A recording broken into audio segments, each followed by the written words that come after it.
പ്രിയ സുഹൃത്തുക്കളെ, നമ്മൾ ഇന്ന് ഈ വീഡിയോയിൽ പറയാൻ പോകുന്ന കാര്യം കേരളത്തിൽ നിന്നല്ല ഇന്ത്യയിൽ തന്നെ ഒരാളും കൈവയ്ക്കാൻ താല്പര്യപ്പെടാത്ത ഒരു കാര്യമാണ്. ആരും നിങ്ങളോട് പറയാൻ പോകുന്നില്ല. ഇപ്പോ കേരളത്തിലെ പ്രബുദ്ധ മതേതരന്മാർക്ക് ഉറക്കം നഷ്ടപ്പെടുന്ന വിഷയം എന്ന് പറയുന്ന സാവർക്കറാണല്ലോ. ഒരു ചോദ്യ പേപ്പറിലെ ഒരു ചോദ്യം അതിൽ കയറി പിടിച്ചിട്ടാണ് അന്തംഗമ്മികളും സുഡാപ്പികളും പിന്നെ കേരളത്തിൽ ഒരു നിലപാടും പിന്നെ വാളയാർ ചെക്ക് പോസ്റ്റ് കഴിഞ്ഞു കഴിഞ്ഞാൽ അതിന് ഘടകവിരുദ്ധമായിട്ടുള്ള നിലപാട് കൊടുക്കുന്ന നമ്മുടെ കോൺഗ്രസ്സുകാർ ആ ചാനലെല്ലാം കയറി ഇറങ്ങി ചന്ദ്രഹാസം നടക്കുന്നത് ഈ സാവർക്കറിന്റെ വിഷയത്തിലാണ്. കേരളത്തിൽ ഇരുന്ന് സാവർക്കറിനെ ചീത്ത വിളിക്കാനായിട്ട് ചാനൽ കയറി ഇറങ്ങുന്ന ഈ കോൺഗ്രസ്സുകാർക്ക് വടക്കേ ഇന്ത്യയിൽ എവിടെയെങ്കിലും പോയി സാവർക്കർ ചെരുപ്പ് നോക്കിയാണെന്ന് പറയാനായിട്ട് ധൈര്യമുണ്ടോ? അല്ലെങ്കിൽ ഇതൊന്നും വേണ്ട, ഇവരുടെ തന്നെ ഇന്ത്യ മുന്നണിയിലെ കൂട്ടുകാരനാണല്ലോ ഉദ്ധവ് ഠാക്കറെ. ഉദ്ധവ് ഠാക്കറയുടെ മഹാരാഷ്ട്രയിൽ പോയി സാവർക്കറിനെ ആക്ഷേപിക്കാനായിട്ട് ഏതെങ്കിലും ഒരു കോൺഗ്രസ്സുകാരന് നട്ടലുണ്ടാവും? രാഹുൽ ഗാന്ധിക്ക് പോലും ഉണ്ടാവില്ല.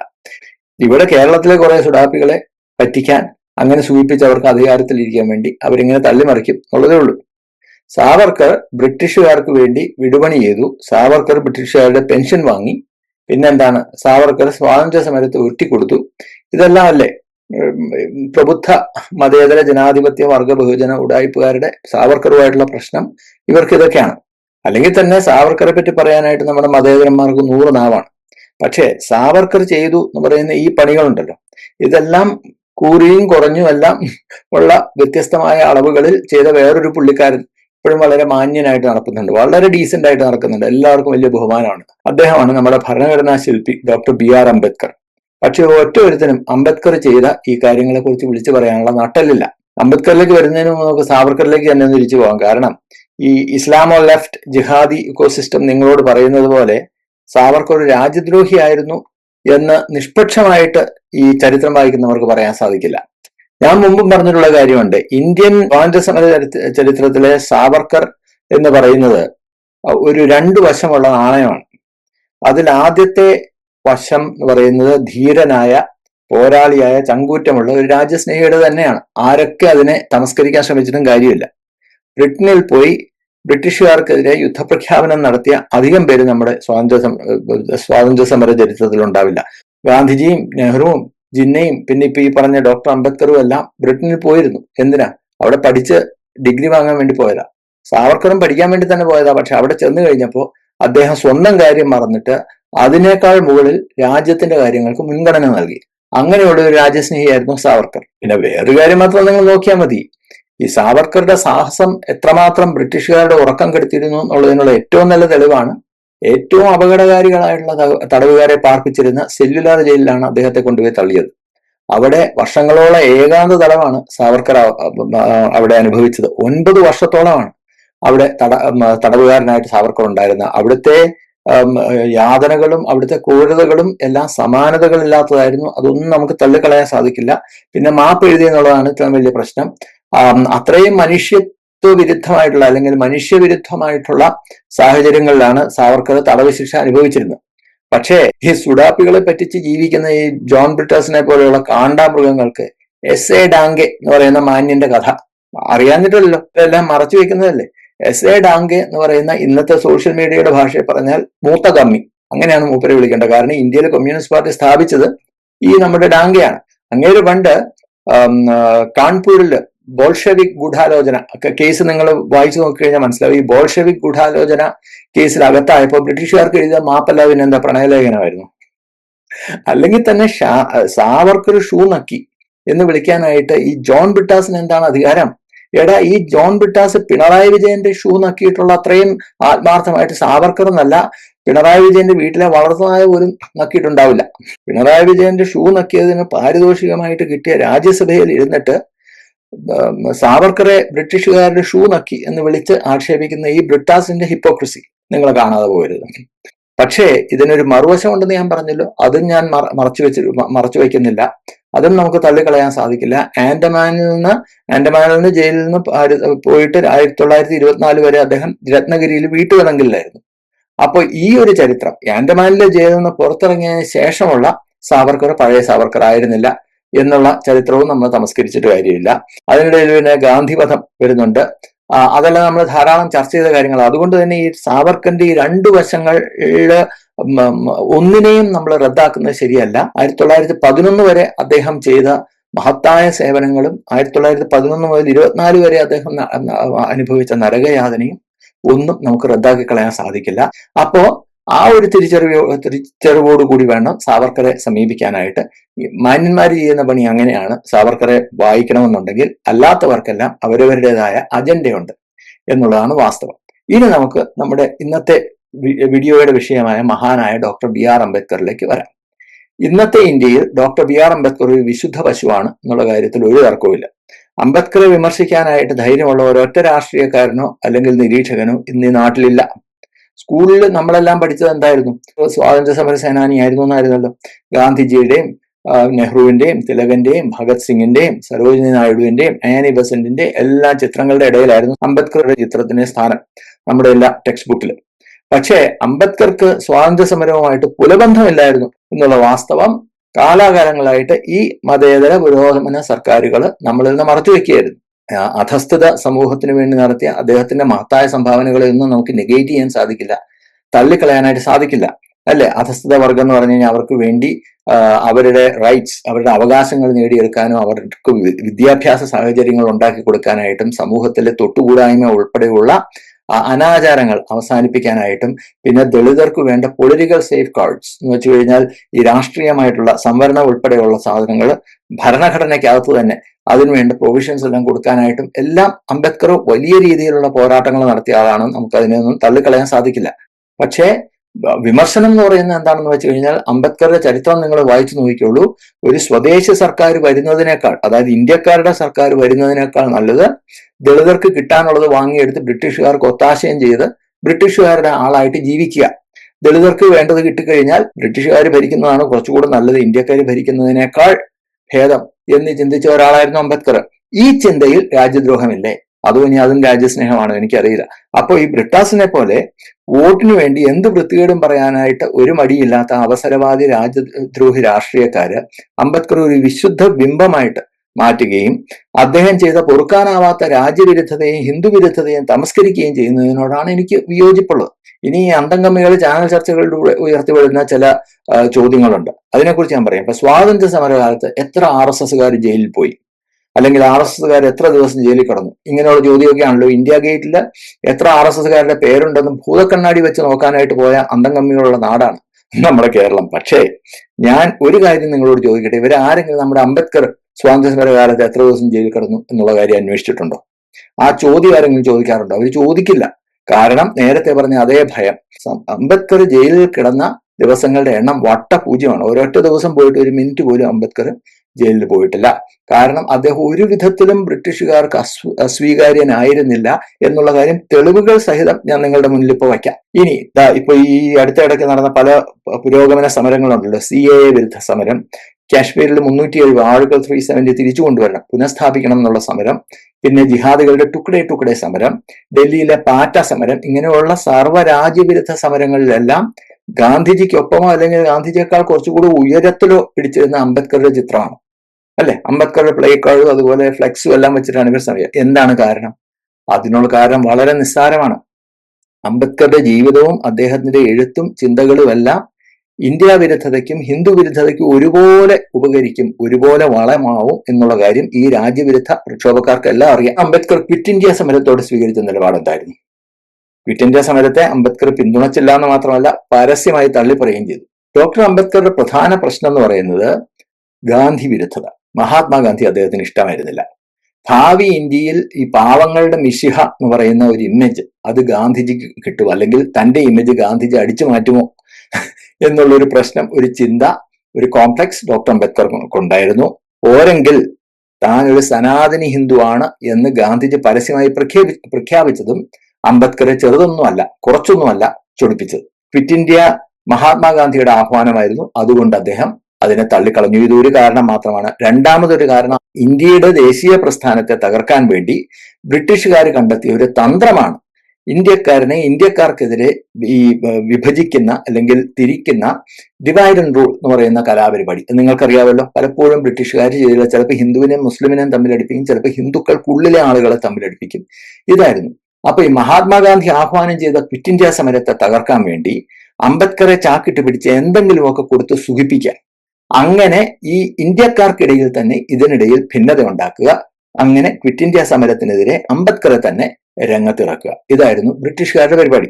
അങ്ങനെയാണ് ബ്രിട്ടീഷുകാർ ഈ സമയത്ത് 1942 ക്വിറ്റ് ഇന്ത്യ സമരം പ്രഖ്യാപിച്ചിരിക്കുന്ന അതേ സമയത്താണ്, അല്ലെങ്കിൽ അതിന് തൊട്ടു മുമ്പായിട്ടാണ്, ക്വിറ്റ് ഇന്ത്യ സമരം പ്രഖ്യാപിക്കുന്ന തൊട്ടു മുമ്പായിട്ടാണ് വൈസ്രോയ്സ് എക്സിക്യൂട്ടീവ് കൗൺസിൽ എന്ന് പറയുന്ന ഉന്നതമായിട്ടുള്ള ഭരണ സംവിധാനത്തിലെ ഒരു ബോഡിയാണ് അതിലേക്ക് ഡോക്ടർ അംബേദ്കറെ ക്ഷണിക്കുന്നത്. നമ്മുടെ മലയാളിയായ ചേറ്റൂർ ശങ്കരൻ നായർ ഉൾപ്പെടെ ചിലരെല്ലാം ഒരു കാലത്ത് ഇതിലുണ്ടായിരുന്നു. ഇന്ത്യയിലെ ബ്രിട്ടീഷ് സർക്കാരിന്റെ വിവിധ വകുപ്പുകളുടെ പ്രവർത്തനങ്ങളെ പറ്റി വൈസ്രോയ്ക്ക് റിപ്പോർട്ട് കൊടുക്കുക, നയരൂപീകരണത്തിൽ ശുപാർശകൾ ചെയ്യുക, ഉപദേശം നൽകുക, ഇതൊക്കെയാണ് ഈ കൗൺസിൽ അംഗങ്ങളുടെ ജോലി. അതായത് ഇന്ത്യക്കാരെ എങ്ങനെ ഭരിക്കണം, ഇന്ത്യ രാജ്യത്തെ അടിമയാക്കി എങ്ങനെയെല്ലാം വച്ചുകൊണ്ടിരിക്കാം എന്ന് ബ്രിട്ടീഷ് സർക്കാരിനെ ഉപദേശിക്കുക. ഇതായിരുന്നു ഡോക്ടർ അംബേദ്കർ ഉൾപ്പെടെയുള്ളവരുടെ പണി. ബ്രിട്ടീഷുകാരുടെ പ്രതീക്ഷ തെറ്റിയില്ല. അംബേദ്കർ സന്തോഷത്തോടു കൂടി ആ പൊസിഷൻ സ്വീകരിച്ചു. എന്നിട്ട് ബ്രിട്ടീഷ് സർക്കാരിന്റെ നാവായിട്ടാണ് ഈ ക്വിറ്റ് ഇന്ത്യ സമരത്തിലുടനീളം ഡോക്ടർ അംബേദ്കർ നമ്മുടെ ഭരണഘടനാ ശില്പി പ്രവർത്തിച്ചത്. ഇവിടെയും നിങ്ങൾ പ്രത്യേകം ഓർക്കേണ്ട ഒരു കാര്യമുണ്ട്. ബ്രിട്ടീഷ് സർക്കാരിനോട് 100%, 99 പോരാ, 100% കൂറു പുലർത്തുന്നവർക്ക് മാത്രമാണ് ഈ വൈസ്രോയ്സ് എക്സിക്യൂട്ടീവ് കൗൺസിലിലേക്ക് ഉള്ള നിയമനം കിട്ടുക, അല്ലെ? ബ്രിട്ടീഷുകാരുടെ ഭരണ സംവിധാനത്തിനുള്ളിലിരുന്ന് പാര വയ്ക്കുന്നവരെ അവരടിപ്പിക്കില്ല. അത്രയും കാലം ബ്രിട്ടീഷുകാരോട് 100% കൂറു പുലർത്തിയവർക്ക് മാത്രമേ അത് കിട്ടൂ. അതിനുള്ള ഒരു അംഗീകാരമായിരുന്നു, അതിനുള്ള ഒരു സമ്മാനമായിരുന്നു ഈ വൈസ്രോയ്സ് എക്സിക്യൂട്ടീവ് കൗൺസിലിൽ അദ്ദേഹത്തിന് നിയമനം കൊടുത്തത്. അപ്പൊ ഇതാണോ എന്റെ അംബേദ്കറെ ഒരു രാജ്യസ്നേഹി ചെയ്യേണ്ട പണി എന്ന് ഏതെങ്കിലും ഒരു മതേതര പുരോഗമന ലെഫ്റ്റ് ജിഹാദി രാജ്യദ്രോഹി ആരെങ്കിലും ചോദിച്ച് നിങ്ങൾ കേട്ടിട്ടുണ്ടോ? ചോദിക്കില്ല. ഇനി നമ്മുടെ കമ്മി ജിഹാദികൾക്ക് സാവർക്കറോടുള്ള അടുത്ത പരാതി എന്താ? സാവർക്കർ പ്രതിമാസം 60 രൂപയാണ് ബ്രിട്ടീഷുകാരുടെ കയ്യിൽ നിന്ന് പെൻഷൻ വാങ്ങിയത്, അല്ലെ? സത്യമാണ്. സാവർക്കർ 60 രൂപ വെച്ച് പ്രതിമാസം പെൻഷൻ വാങ്ങിയിരുന്നു. പക്ഷേ 1942 മാസം 5500 രൂപ മാസം ബ്രിട്ടീഷ് സർക്കാരിന്റെ ശമ്പളം വാങ്ങിയിരുന്ന ഒരു രാജ്യസ്നേഹിയുടെ പേര് നിങ്ങൾക്ക് പറയാൻ സാധിക്കുമോ? മതേതരന്മാർക്ക് പറയാനായിട്ട് പേര് പറയാൻ നാവ് പൊന്തില്ല. ആ പേരാണ് ബാബാ സാഹബ് അംബേദ്കർ. ഈ സാവർക്കർ വെറും 60 രൂപയാണ് മാസം വാങ്ങിയത്. അതിനുവേണ്ടി ഒരു പണി അങ്ങേരെടുത്തിട്ടില്ല. വെറുതെ പെൻഷനും വാങ്ങി വീട്ടിൽ ഇരുന്നേ ഉള്ളൂ, അല്ലെ? അരി വാങ്ങാൻ വേണ്ടി പെൻഷൻ വാങ്ങിയതാ സാവർക്കർ മാസം 60 രൂപ. അതിനാണ് സാവർക്കറുടെ ഗളച്ഛേദം ചെയ്യാനായിട്ട് ബ്രിട്ടാസിനെ പോലെയുള്ള വ്യാജ മതേതരന്മാർ ഇറങ്ങിയിട്ടുള്ളത്. പക്ഷേ വൈസ്രോയ്സ് എക്സിക്യൂട്ടീവ് കൗൺസിലിൽ ഇരുന്ന് ജനിച്ച നാടിനെ എങ്ങനെ അടിമയാക്കി വച്ചുകൊണ്ടിരിക്കാം എന്നുള്ള ഉപദേശം സായിപ്പിന് കൊടുത്തത് അംബേദ്കർ വാങ്ങിക്കൊണ്ടിരുന്നത് പ്രതിമാസം 5500 രൂപ വീതമാണ്. അപ്പൊ 60 രൂപ വാങ്ങി വെറുതെ ഇരുന്ന സാവർക്കർ രാജ്യദ്രോഹിയാവുന്നു, ഷൂനൊക്കെയാവുന്നു. പക്ഷെ 5500 രൂപ മാസം വാങ്ങി ബ്രിട്ടീഷുകാർക്ക് വേണ്ടി മാസം മുഴുവൻ പണിയെടുത്ത അംബേദ്കർ രാജ്യസ്നേഹിയാവുന്നു. ഇതിനേക്കാൾ വലിയ പുരോഗമന ജനാധിപത്യ മതേതര വർഗ ബഹുജന ഉഡായിപ്പ് നിങ്ങൾ എവിടെയെങ്കിലും കേട്ടിട്ടുണ്ടോ? ഈ സംഭവം ആരെങ്കിലും നിങ്ങളോട് പറഞ്ഞിട്ടുണ്ടോ? പറയില്ല. പറഞ്ഞു കഴിഞ്ഞാൽ അവൻ സംഖ്യയാവും. അതുകൊണ്ട് ആരും മിണ്ടില്ല. തീർന്നില്ല. ബ്രിട്ടീഷുകാരുടെ ശമ്പളം പറ്റി ക്വിറ്റ് ഇന്ത്യ സമരത്തിന്റെ പാരപണിയാനായിട്ട് അംബേദ്കർ കണ്ടെത്തിയ മറ്റൊരു കാരണം കൂടെ കേട്ട് കഴിഞ്ഞാൽ അദ്ദേഹത്തിനുണ്ടായിരുന്ന ബ്രിട്ടീഷ് വിധേയത്വമാണോ അതോ ബ്രിട്ടീഷ് വിരുദ്ധതയാണോ എന്നുള്ള കാര്യം നിങ്ങൾ കൃത്യമായിട്ട് മനസ്സിലാവും. അദ്ദേഹം പറഞ്ഞത് ഈ സമരത്തിന്റെ ടൈമിംഗ് ശരിയായില്ല. ഈ ക്വിറ്റ് ഇന്ത്യ സമരത്തിന്റെ ടൈമിംഗ് ശരിയായില്ല. ബ്രിട്ടീഷുകാർ ഒരു വലിയ യുദ്ധത്തിൽ ഏർപ്പെട്ടിരിക്കുന്ന 2ാം ലോക മഹായുദ്ധത്തിൽ ആക്സിസ് പവേഴ്സ്, അതായത് ഇറ്റലി, ജപ്പാൻ, ജർമ്മനി, ഇവർക്കെതിരെ സമരം ചെയ്തുകൊണ്ടിരിക്കുക ബ്രിട്ടൻ. അപ്പൊ അങ്ങനെ ആ ഒരു സമയത്ത് തന്നെ കൃത്യമായിട്ട് ബ്രിട്ടനെ തകർക്കാനായിട്ട് ഗാന്ധിജി കണ്ടെത്തിയ വഴിയാണ് ക്വിറ്റ് ഇന്ത്യ സമരം എന്ന് പറഞ്ഞ രാജ്യസ്നേഹിയുടെ പേരാണ് ഡോക്ടർ അംബേദ്കർ. അദ്ദേഹം പരസ്യമായിട്ട്, ഇതൊക്കെ പബ്ലിക് ഡൊമൈനിലുള്ള കാര്യമാണെന്നേ, ആരും നിങ്ങളോട് പറയില്ലെന്ന് മാത്രമേ ഉള്ളൂ. നോക്കൂ, സ്വന്തം രാജ്യത്തിന്റെ സ്വാതന്ത്ര്യ സമരത്തെ തള്ളിപ്പറയുകയും അങ്ങനെ ബ്രിട്ടീഷുകാരെ സൂചിപ്പിക്കുകയും ചെയ്തവർ അംബേദ്കറെ പറ്റി ഏതെങ്കിലും ഒരു ചരിത്രകാരനോ ചരിത്രകാരിയോ നിങ്ങളോട് പറഞ്ഞിട്ടുണ്ടോ? കേരളത്തിലുമുണ്ടല്ലോ കുറെ ദളിത് വിമോചന മുന്നണിക്കാര്, അല്ലെ? ദളിത് വിമോചനം എന്ത് കണ്ടു കഴിഞ്ഞാലും അവിടെ സവർണ ഫാഷിസമൊക്കെ കാണുന്ന അംബേദ്കറിനെ വലിയ ഞാൻ നേരത്തെ പറഞ്ഞതുപോലെ വിശുദ്ധ പശുവായിട്ട് അല്ലെങ്കിൽ വിശുദ്ധ ബിംബമായിട്ട് കൊണ്ടു നടക്കുന്ന കുറെ ആളുകളുണ്ട്. അവരാരെങ്കിലും ഈ ചരിത്രം നിങ്ങളോട് പറഞ്ഞിട്ടുണ്ടോ? ഇനി അംബേദ്കർ 1 അല്ല 2 അല്ല 3 വട്ടമേശ സമ്മേളനങ്ങളിൽ പങ്കെടുത്തു, അല്ലെ? ഇംഗ്ലണ്ടിൽ പോയി. അവിടെ ചെന്നിട്ട് ഇന്ത്യയുടെ സ്വാതന്ത്ര്യത്തിന് വേണ്ടിയോ അല്ലെങ്കിൽ ബ്രിട്ടീഷുകാര് ഈ ജാലിയൻ വാലാബാഗ് ഉൾപ്പെടെയുള്ള ഇന്ത്യക്കാരോട് നടത്തിയ ക്രൂരതകളെ പറ്റിയോ കാമ എന്നൊരക്ഷരം അംബേദ്കർ മിണ്ടിയിട്ടുണ്ടോ? ഈ ദളിത് ഈ ഒരു വിഷയം മാത്രമേ അദ്ദേഹം പറഞ്ഞിരുന്നുള്ളൂ. പിന്നെ കോൺഗ്രസിന്റെ ദളിത് വിരുദ്ധത, അതിനെതിരെ ബ്രിട്ടനിൽ പോയിട്ട് അങ്ങനെ സംസാരിച്ചിട്ടുണ്ട്. കോൺഗ്രസിന്റെ നേതൃത്വത്തിൽ ഇന്ത്യ സ്വതന്ത്രയാവുന്നതിനേക്കാൾ ഭേദം ബ്രിട്ടീഷ് രാജാവ് ഭരിക്കുന്നത് തന്നെയാണ് ഇത് തന്നെയായിരുന്നു അംബേദ്കറിന്റെ നിലപാട്. കോൺഗ്രസിനെയും നെഹ്റുവിനെയും ഗാന്ധിയും ഒന്നും ഞങ്ങൾക്ക് വിശ്വാസമില്ല. അവരെല്ലാം സവർണ ഫാഷിസ്റ്റ് മൂരാച്ചികളാണ്. അതുകൊണ്ട് ഇന്ത്യയിലെ ദളിതരെ ബ്രിട്ടീഷ് രാജാവ് തന്നെ രക്ഷിക്കണം എന്നുള്ളതായിരുന്നു അംബേദ്കറുടെ ലൈൻ. ഗാന്ധിജി ആണെങ്കിൽ അഹിംസ വിട്ടിട്ട് ഒരു കളിയില്ലായിരുന്നു. നെഹ്റുവിനാണെങ്കിൽ പൂർണ്ണ സ്വരാജ് ആയിരുന്നു നെഹ്റുവിന്റെ ലക്ഷ്യം. ഒരു ഘട്ടത്തിൽ ഗാന്ധിജി വരെ സമ്മതിച്ചതാണ് ഡൊമിനിയൻ സ്റ്റാറ്റസ് മതി, തൽക്കാലം ഡൊമിനിയൻ സ്റ്റാറ്റസ് വെച്ചിട്ട് നമുക്ക് അഡ്ജസ്റ്റ് ചെയ്യാം. പക്ഷെ നെഹ്റു ആണ് പറഞ്ഞ പൂർണ്ണ സ്വാതന്ത്ര്യം വേണം, പൂർണ്ണ സ്വരാജിൽ കുറഞ്ഞ ഒരു നിലപാടും നമ്മൾ എടുക്കാൻ പാടില്ല എന്നുള്ള, അത് അടിമത്തമാണ് എന്ന് പറഞ്ഞ നെഹ്റുവാണ്. പക്ഷേ നമ്മുടെ അംബേദ്കറിന് അങ്ങനെയുള്ള തത്വശാസ്ത്രമോ ഒന്നും ബാധകമായിരുന്നില്ല. അതുകൊണ്ടാണല്ലോ ഇന്ത്യക്കാർ ഭരിക്കുന്നതിനേക്കാൾ നല്ലത് ബ്രിട്ടീഷുകാർ ഭരിക്കുകയാണ്. കാരണം ഇന്ത്യക്കാർ ഭരിച്ചു കഴിഞ്ഞാൽ കോൺഗ്രസിൽ മുഴുവൻ സവർണ മൂരാച്ചികളാണ്. ഇന്ത്യക്കാർക്ക് ഭരണം കിട്ടിക്കഴിഞ്ഞാൽ ഇവിടെ സവർണ ബ്രാഹ്മണ്യമായിരിക്കും ഭരിക്കുന്ന, അതുകൊണ്ട് ബ്രിട്ടീഷുകാർ ഭരിക്കുകയാണ് നല്ലത് എന്ന് പറഞ്ഞ ആളാണ് അംബേദ്കർ. അധസ്ഥിത വർഗത്തിന്റെ ഉന്നമനം എന്നൊക്കെ പറയുന്ന ഒരു തെറ്റുമില്ല കേട്ടോ. പക്ഷേ ഈ രാജ്യത്തെക്കാൾ വലുത് ജാതിയാണ്, അല്ലെങ്കിൽ ഈ രാജ്യത്തെക്കാൾ വലുത് ദളിതന്റെ ക്ഷേമമാണ് എന്നൊക്കെ പറയുന്ന വാദത്തോടൊന്നും എനിക്ക് യോജിക്കാൻ നിവൃത്തിയില്ല. നമ്മുടെ നാട്ടിൽ കേട്ടിട്ടുള്ള മതമാണ് മതമാണ് മതമാണ് എല്ലാം എന്ന് പറയുന്നത് പോലെ തന്നെ മ്ലേച്ഛമായിട്ടുള്ള ഒരു കാഴ്ചപ്പാടാണ് ജാതിയാണ് സർവസ്വം എന്നുള്ള ഇദ്ദേഹത്തിന്റെ കാഴ്ചപ്പാട്. അതാണ് എന്റെ നിലപാട്. അദ്ദേഹത്തെ നയിച്ചിരുന്ന വികാരം എന്ന് പറയുന്നത് ജാതി ആയിരുന്നത് കൊണ്ട് തന്നെ സ്വന്തം ലക്ഷ്യങ്ങൾ നേടാനായിട്ട് അംബേദ്കർ ഏതൊരു ഇന്ത്യ വിരുദ്ധന്റെയും അല്ലെങ്കിൽ ഏതൊരു രാജ്യദ്രോഹിയുടെ പിന്തുണ തേടും എന്നുള്ളതിനുള്ള മറ്റൊരു ഉദാഹരണം കൂടി ഞാൻ നിങ്ങളോട് പറയാം. ക്വിറ്റ് ഇന്ത്യ സമരത്തിന്റെ കാര്യം നിങ്ങളോട് പറഞ്ഞതാണ്. അംബേദ്കർ ഇന്ത്യയുടെ ഭരണഘടനാ സമിതി, അതായത് കോൺസ്റ്റിറ്റ്യൂന്റ് അസംബ്ലിയിലേക്ക് അംഗമാവുന്നതെന്ന് 1946 ജൂലൈ മാസത്തിലാണ് അദ്ദേഹത്തെ കോൺസ്റ്റിറ്റ്യൂന്റ് അസംബ്ലിയിൽ അംഗമാക്കുന്നത്, അല്ലെ, തിരഞ്ഞെടുപ്പിലൂടെ ജയിച്ചിട്ട്. ആ 1947 ജൂലൈ എന്ന് പറയുന്ന ആ ഒരു മാസത്തിനൊരു പ്രത്യേകതയുണ്ട്. ഈ 1946 രാജ്യത്തെ മതത്തിന്റെ പേരിൽ വെട്ടി 2 തുണ്ടമാക്കാൻ വേണ്ടി മുസ്ലിം ലീഗും ജിന്നയും ആയുധമെടുക്കുന്നു. ഇപ്പോൾ 80 വർഷം തികയാണ് ഈ മാസം. ഈ 1946 ഓഗസ്റ്റില് ജിന്നയുടെ നേതൃത്വത്തിൽ ഡയറക്റ്റ് ആക്ഷന് ആഹ്വാനം കൊടുത്ത് കശ്മീരല്ല, പഞ്ചാബിലെയും ബംഗാളിലെയും ഹിന്ദുക്കളുടെയും സിഖുകാരുടെയും തലയറുത്തതിന് 80 വർഷം തികയാണ് ഈ മാസം. കാഫിറുകളുടെ തലയറക്കാനായിട്ട് ജിന്ന ആഹ്വാനം ചെയ്ത ആ 1946 ഓഗസ്റ്റിന് വെറും 1 മാസം മുമ്പാണ് അതേ ജിന്നയുടെ പിന്തുണയോടുകൂടി അംബേദ്കർ ഭരണഘടന അസംബ്ലി തിരഞ്ഞെടുപ്പ് ജയിക്കുന്നത്. നോക്കൂ, എത്ര വലിയ ക്രൂരതയാണെന്ന് നോക്കൂ. ഈ ഹിന്ദുക്കളുടെയും സിഖുകാരുടെയും തല വഴി കിടന്ന് ഉരുണ്ട അതേ ബംഗാളിൽ നിന്ന് ഈ കോൺസ്റ്റിറ്റ്യൂന്റ് അസംബ്ലിയിലേക്ക് തിരഞ്ഞെടുക്കപ്പെടാൻ എന്നെ സഹായിക്കണം എന്ന് അഭ്യർത്ഥിക്കാനായിട്ട് അംബേദ്കർക്ക് മാത്രമേ സാധിക്കുകയുള്ളൂ. അതിൽ നിന്ന് തന്നെ ഡോക്ടർ അംബേദ്കർ എത്രമാത്രം ഹിന്ദു വിരുദ്ധനായിരുന്നു എന്നുള്ളതിനുള്ള ഏറ്റവും നല്ല ഉദാഹരണം അത്. മറ്റാരെങ്കിലും ആണെങ്കിൽ നമുക്ക് സ്വാർത്ഥൻ രാജ്യദ്രോഹി എന്നൊക്കെ വിളിക്കാം. പക്ഷെ ഡോക്ടർ അംബേദ്കറിനെ അങ്ങനെ വിളിച്ചാൽ ഈ നാട്ടിലെ ഈ പറയുന്ന പുരോഗമനവാദികൾ സമ്മതിക്കുമോ? ഇല്ല. അതുകൊണ്ട് അദ്ദേഹത്തെ നമ്മൾ രാജ്യസ്നേഹി എന്ന് വിളിക്കും. എന്തുകൊണ്ടാണ് ഡോക്ടർ BR അംബേദ്കർ ഈ ഇടത് ജിഹാദി ഇക്കോസിസ്റ്റത്തിന് ഇത്രയും പ്രിയപ്പെട്ടവനാകുന്നു എന്നൊരു ചോദ്യം കൂടെ ബാക്കിയുണ്ട്, അല്ലെ? അതിനുള്ള ഉത്തരം വളരെ ലളിതമാണ്. ഒന്ന്, അദ്ദേഹം ഹിന്ദു വിരുദ്ധനായിരുന്നു. ഹിന്ദുക്കളെ കശാപ്പ് ചെയ്ത കശാപ്പുകാരുടെ സഹായം വാങ്ങി തിരഞ്ഞെടുപ്പ് ജയിക്കാനായിട്ട് അദ്ദേഹത്തിന് യാതൊരു സങ്കോചവും ഉണ്ടായിരുന്നില്ല. യാതൊരു തടസ്സവും ധാർമ്മികതയോ ഒന്നും അദ്ദേഹത്തിന് ഉണ്ടായിരുന്നില്ല. മലബാറിലെ ഹിന്ദു വംശഹത്യയെ അംബേദ്കർ തള്ളിപ്പറഞ്ഞിരുന്നു, സത്യമാണ്. പക്ഷെ അത് ഹിന്ദുക്കളോടുള്ള സ്നേഹം കൊണ്ടൊന്നും ആയിരുന്നില്ല. ഗാന്ധിജിക്ക് ഇട്ടൊരു അടി കൊടുക്കാനായിട്ട് കിട്ടിയ വടിയായിരുന്നു. അതൊരു അങ്ങേരങ്ങ് ഉപയോഗിച്ചു. ഹിന്ദുക്കളെ ചീത്ത വിളിക്കുന്നവരാരായാലും നിങ്ങൾ നോക്കിക്കോളൂ, നമ്മുടെ ഇടത് ജിഹാദികൾ അവരെ ചേർത്ത് പിടിക്കും. ഹിന്ദുക്കളെ ചീത്ത വിളിച്ചാൽ മതി. ഇനി ഇവരുടെ അംബേദ്കർ പ്രേമത്തിന്റെ രണ്ടാമത്തെ കാരണം, ഒന്നാമത്തെ കാര്യം ഹിന്ദുക്കളെ ചീത്ത വിളിച്ചു, ഹിന്ദുമതം നശിക്കണം, ഹിന്ദുമതമാണ് ഇവിടുത്തെ വിഷം. ഇപ്പോഴത്തെ ഈ തമിഴ്നാട്ടിൽ കേൾക്കുന്ന ചില പുതിയ കണ്ടുപിടുത്തങ്ങളൊക്കെ ഉണ്ടല്ലോ, ഹിന്ദുമതം വൈറസ് ആണ്, എയ്ഡ്സ് ആണ്, കുഷ്ഠരോഗമാണ്. അതിന്റെ എല്ലാം ബീജം ഇട്ടുകൊടുത്തിരിക്കുന്ന അല്ലെങ്കിൽ അതിന്റെ എല്ലാം വിത്ത് പാകിയ അംബേദ്കർ തന്നെയാണ്. അപ്പൊ അതുകൊണ്ട് ഇടത് ജിഹാദികൾ ഇദ്ദേഹത്തെ ചേർത്ത് പിടിക്കും. ഇനി ഇവരുടെ അംബേദ്കർ പ്രേമത്തിന്റെ രണ്ടാമത്തെ കാരണം പറയാം. സ്വാതന്ത്ര്യ സമരത്തോട് ഈ ഇടത് ജിഹാദികൾ, ഈ ഇടതന്മാരും അതുപോലെ ജിഹാദികളും സ്വീകരിച്ച അതേ നയമായിരുന്നു അംബേദ്കറും സ്വീകരിച്ചതെന്ന് ഇപ്പൊ പറഞ്ഞ ചരിത്രത്തിൽ നിന്ന് നിങ്ങൾക്ക് മനസ്സിലായി കാണും.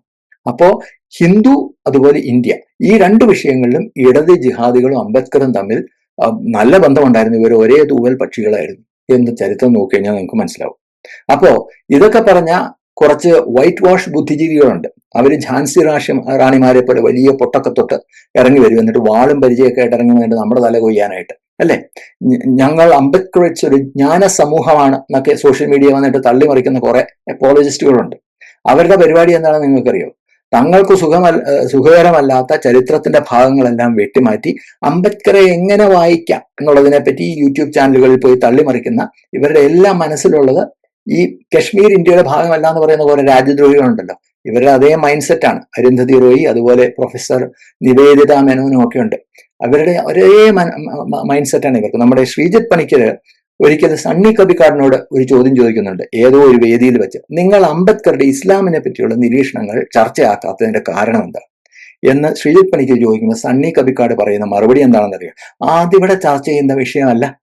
ശരിയാണ്, ഹിന്ദുവിനെ പറ്റി അംബേദ്കർ പറഞ്ഞ ചീത്തയും അംബേദ്കർ പറഞ്ഞ അപഹാസ്യമായ അല്ലെങ്കിൽ അങ്ങേയറ്റം വിഷലിപ്തമായിട്ടുള്ള വാക്കുകളും എല്ലാം പൊതുസമൂഹത്തിൽ പൊതുമധ്യത്തിൽ ചർച്ച ചെയ്യുക. ഇസ്ലാമിനെ പറ്റി പറഞ്ഞ് വീടിനുള്ളിൽ വാതിലടച്ച് ഇനി അതും പോരെ കക്കൂസിനുള്ളിൽ കയറിയിരുന്ന് മാത്രമേ ചർച്ച ചെയ്യാവൂ. കാരണം അത് അത്ര വലിയ നാറ്റക്കേസാണ്, പുറത്തു പറയാൻ കൊള്ളില്ല. ഇസ്ലാമിനെ പറ്റി പറഞ്ഞ് നിങ്ങൾക്കറിയാമായിരിക്കുമല്ലോ, സംഘപരിവാറിന്റെ കുഴപ്പങ്ങൾ മാത്രം കണ്ടെത്തുന്ന RSSകാർ എത്ര ദിവസം ജയിലിൽ കിടന്നു, സാവർക്കർ എത്ര പെൻഷൻ വാങ്ങി, ഇത് മാത്രമേ ഇവരുടെ ദൃഷ്ടിയിൽ പതിയൂ, ഇത് മാത്രമേ ഇവർ പൊതുമധ്യത്തിൽ ചർച്ച ചെയ്യൂ. പിന്നെ ഹമാസിന്റെ രാജ്യസ്നേഹം, ഇസ്ലാമിലെ മാനവികത, ഇതൊക്കെ വേറെ. അപ്പോൾ ഈ ഒരു തരം പ്രത്യേകതരം കണ്ണട വെച്ച് നാട്ടുകാരെ പറ്റിക്കുന്ന ഇതുപോലെയുള്ള കുറെ ബുദ്ധിജീവികളുണ്ട്. ഇതാ നമ്മുടെ M സ്വരാജ്, സുനിൽ പി ഇളയിടം, സണ്ണി കപ്പിക്കാട്, ശ്യാംകുമാർ, ഇങ്ങനെ ധാരാളം പേരുണ്ട് സോഷ്യൽ മീഡിയ പൊക്കിക്കൊണ്ട് നടക്കുന്നവര്. ഈ സാമൂഹ്യ പരിഷ്കർത്താക്കളുടെ ഹിപ്പോക്രസിയെ കുറിച്ചാണ് ഞാൻ പറയുന്നത്. എടാ, വയലാറിന്റെ ചലച്ചിത്ര ഗാനങ്ങളിൽ പോലും ബ്രാഹ്മണ്യവും സവർണ ജാതി വരെയും കണ്ടെത്തിയ മഹാനാണ് ഈ സണ്ണി കബിക്കാട്. അതൊക്കെ പോട്ടെ, ഈ സത്യസന്ധത ഒരൽപ്പം പോലും തൊട്ടു തീണ്ടിയിട്ടില്ലാത്ത ഇവറ്റകളെ ഞാൻ വെല്ലുവിളിക്കുകയാണ്. ഈ പറഞ്ഞ ഈ പുരോഗമന ജ്ഞാന സമൂഹത്തെ ഞാൻ വെല്ലുവിളിക്കുക. ഞാൻ ഈ പറഞ്ഞ എന്തെങ്കിലും നുണയുണ്ടോ? വസ്തുതാപരമല്ലാത്ത എന്തെങ്കിലും ഞാൻ ഈ പറഞ്ഞതിലുണ്ടോ? അംബേദ്കർ ഹിന്ദു മതത്തെ പറ്റി അങ്ങനെ പറഞ്ഞു ഇങ്ങനെ പറഞ്ഞു എന്ന് നിലവിളിക്കുന്ന ഇവന്മാർക്ക് അംബേദ്കർ ഇസ്ലാമിനെ പറ്റി പറഞ്ഞത് എന്താണെന്ന് ഒരു പ്രാവശ്യമെങ്കിലും പറയാനുള്ള നട്ടലുണ്ടോ? അത് ചോദിച്ചു കഴിഞ്ഞാൽ ഇവരുടെ ഡിഫൻസ് എന്താണ്? ആദ്യത്തെ ഡിഫൻസ് ബിനോയ് നായർ സംഖ്യയാണ്. ഒരു സംഖ്യയിൽ നിന്ന് ഇതല്ലാതെ മറ്റെന്ത് പ്രതീക്ഷിക്കാൻ, അല്ലെ? ഇതാണ് ആദ്യത്തെ ഡിഫൻസ്. അല്ലാതെ വസ്തുതകൾ കൊണ്ട് പ്രതിരോധിക്കാൻ ഇവർക്കാവില്ല. കാരണം വസ്തുതകളെല്ലാം ഇവർക്കെതിരാണ്. പിന്നെ രണ്ടാമത്തെ ഡിഫൻസ് എന്ന് പറയുന്ന, അംബേദ്കർ ഇതെല്ലാം ചെയ്തത് ഇന്ത്യ സവർണ ഹിന്ദു ബ്രാഹ്മണ്യ ഭരണത്തിൽ വരുമെന്ന് ഭയന്നിട്ടാണ്. അത് കൊള്ളാം. അതുകൊണ്ട് ബ്രിട്ടീഷുകാർക്ക് കഞ്ഞി വെച്ച് കൊടുക്കുക, അവരുടെ ശമ്പളവും വീടും അലവൻസും എല്ലാം വാങ്ങി സുഖമായിട്ട് ജീവിക്കുക. അപ്പൊ ഇതാണോ രാജ്യസ്നേഹം? ശരിയാണെന്നേ, ഈ ജാതി വ്യവസ്ഥ എന്ന് പറയുന്ന പല പ്രശ്നങ്ങളുണ്ട്. അംബേദ്കറുടെ സാമൂഹ്യ പരിഷ്കർത്താവ് എന്നുള്ള നിലയ്ക്കുള്ള കോൺട്രിബ്യൂഷൻസിനെ, അദ്ദേഹത്തിന്റെ പ്രവർത്തനങ്ങളെ ഒന്നും നമ്മൾ തള്ളി പറയുന്നില്ല. പക്ഷേ അത് മാതൃരാജ്യത്തെ വഞ്ചിച്ചുകൊണ്ടാവരുത് എന്നുള്ളത് മാത്രമാണ് എന്റെ പക്ഷം, അല്ലെ? രാജ്യത്തെക്കാൾ വലുത് ജാതിയാണെന്നും പറഞ്ഞാൽ ബിനോയ് നായർക്ക് അംഗീകരിക്കാൻ സാധിക്കില്ല. പിന്നെ ജിഹാദികളുടെ മറ്റൊരു ഇരട്ടത്താപ്പ് കൂടി ഞാൻ നിങ്ങളോട് പറഞ്ഞുതരാം. ബഹുരസമാണ്. ഇസ്ലാമിലെ ബ്രദർഹുഡ് എന്ന് പറയുന്നത് ഇസ്ലാമിനുള്ളിലെ സാഹോദര്യം മാത്രമാണ്, ഇസ്ലാമിന് പുറത്തേക്ക് സാഹോദര്യം ഇല്ല എന്ന് പറഞ്ഞത് ആരാ? ഗോൾവൾക്കറാണോ? അതോ സാവർക്കറാണോ? അതോ അക്കാലത്ത് ജനിച്ചിട്ട് പോലും ഇല്ലാത്ത നരേന്ദ്രമോദിയാണോ? ആരാ പറഞ്ഞത്? അംബേദ്കറാണ് പറഞ്ഞത്. Islam is a closed corporation. Brotherhood in Islam is confined to those within that corporation. എന്ന് പറഞ്ഞത് ആരാ? Pakistan or the partition of India എന്ന് പറയുന്ന പുസ്തകം വായിച്ചു കുടിച്ചാൽ നിങ്ങൾക്ക് നോക്കിയാൽ നിങ്ങൾക്ക് മനസ്സിലാവും. മുസ്ലിം അമുസ്ലിം എന്നുള്ള ഈ വേർതിരിവിനെ പറ്റി അംബേദ്കർ പറഞ്ഞിട്ടുള്ളത് എന്താ? അതിനെ പറ്റി അംബേദ്കറിന്റെ നിലപാട് എന്തായിരുന്നു? ഇസ്ലാം can never allow a true Muslim to adopt India as his motherland and regard a Hindu as a kith and kin എന്ന് പറഞ്ഞ അംബേദ്കറാണ്. Pakistan or the partition of India എന്ന് പറയുന്ന പുസ്തകത്തിന്റെ 325 പേജ് എടുത്ത് നിങ്ങൾ വായിച്ചു നോക്കൂ. അപ്പൊ കൃത്യമായിട്ടറിയോ, യഥാർത്ഥ മുസ്ലിമിന് ഒരിക്കലും ഇന്ത്യയെ മാതൃരാജ്യമായി അംഗീകരിക്കാനാവില്ല. അങ്ങനെ കാണാൻ സാധിക്കില്ല. ഒരു ഹിന്ദുവിനെ അവന്റെ സ്വന്തം സഹോദരനായിട്ട് കാണാൻ അവർക്ക് സാധിക്കില്ല. എന്ന് വെച്ച് കഴിഞ്ഞാൽ ഫെയ്ത്ത് ഓവർ നാഷണാലിറ്റി, അതായത് രാജ്യത്തെക്കാൾ വലുതാണ് മതം മുസ്ലിമുകൾക്ക് എന്ന് പറഞ്ഞത് ആരാണ്? അംബേദ്കറാണ്. ഈ വന്ദേമാതരം എന്ന് കേൾക്കുമ്പോൾ ഇപ്പോ കുറെ ചെകുത്താൻ കുരിശ് കണ്ടതുപോലെ കടന്ന് ചാടുന്ന കുറെ മതേതര മുസ്ലിമുകൾ നിങ്ങൾ കാണുന്നില്ലേ? അല്ലെ? വന്ദേമാതരം എന്ന് പറയുമ്പോൾ വല്ലാത്ത പുളച്ചിലാണ്, അവർക്ക് വല്ലാത്ത അസഹിഷ്ണുതയാണ്. അത് അംബേദ്കർ പറഞ്ഞ അതേ കാര്യത്തെ അടിവരയിടുന്ന സംഭവമാണ്. ഇന്ത്യയെ മാതൃരാജ്യമായിട്ട് കാണാൻ അവർക്ക് സാധിക്കില്ല എന്ന് അംബേദ്കറാണ് പറഞ്ഞത്, ബിനോയ് നായർ അല്ല. നിങ്ങൾ മനസ്സിലാവും. ബിനോയ് നായരെ തെറി വിളിക്കാൻ സംഖ്യയാക്കാം. പക്ഷേ ഇന്ന് അംബേദ്കറെ ദൈവമായിട്ട് പൊക്കിക്കൊണ്ട് നടക്കുന്ന ഈ ജിഹാദികളും മതേതര മുസ്ലിമുകളും ഒരിക്കലെങ്കിലും അംബേദ്കറെ സംഖ്യ എന്ന് വിളിക്കുന്ന നിങ്ങൾ കേട്ടിട്ടുണ്ടോ? കേട്ടിട്ടില്ല. നിങ്ങൾ തന്നെ പറ. ഞാൻ ചോദിക്കുന്ന ന്യായമായ ചോദ്യമല്ലേ? CAA വിരുദ്ധ പ്രക്ഷോഭങ്ങളുടെ മുൻനിരയിൽ അംബേദ്കറുടെ പടമാണ്. കണ്ടു കഴിഞ്ഞാൽ തോന്നുന്നു എന്തോ മുസ്ലിമുകളോട് ഭയങ്കര സ്നേഹമുള്ള ആളായിരുന്നു അംബേദ്കർ. അങ്ങനെയാണെങ്കിൽ അംബേദ്കർ ഹിന്ദുമതം വിട്ടുപോയ സമയത്ത് നേരെ ഇസ്ലാമിലേക്ക് പോയാൽ പോരെ. എന്തുകൊണ്ട് പോയില്ല? ഇസ്ലാം എന്താണെന്നുള്ള കാര്യം മൂപ്പർക്ക് കൃത്യമായിട്ട് അറിയാമായിരുന്നു. അംബേദ്കർ പറഞ്ഞിട്ടുള്ള എഴുതിയിട്ടുള്ള അത്രയും മുസ്ലിം വിരുദ്ധത അക്കാലത്തെ രാഷ്ട്രീയ നേതാക്കന്മാരിൽ ആരും മനസ്സിൽ പോലും വിചാരിച്ചിട്ടുണ്ടാവില്ല, അല്ലേ? RSSകാരൊന്നും മനസ്സിൽ പോലും വിചാരിച്ചിട്ടില്ല. പക്ഷെ അംബേദ്കർ ദൈവമാണ്. കാരണം എന്താ?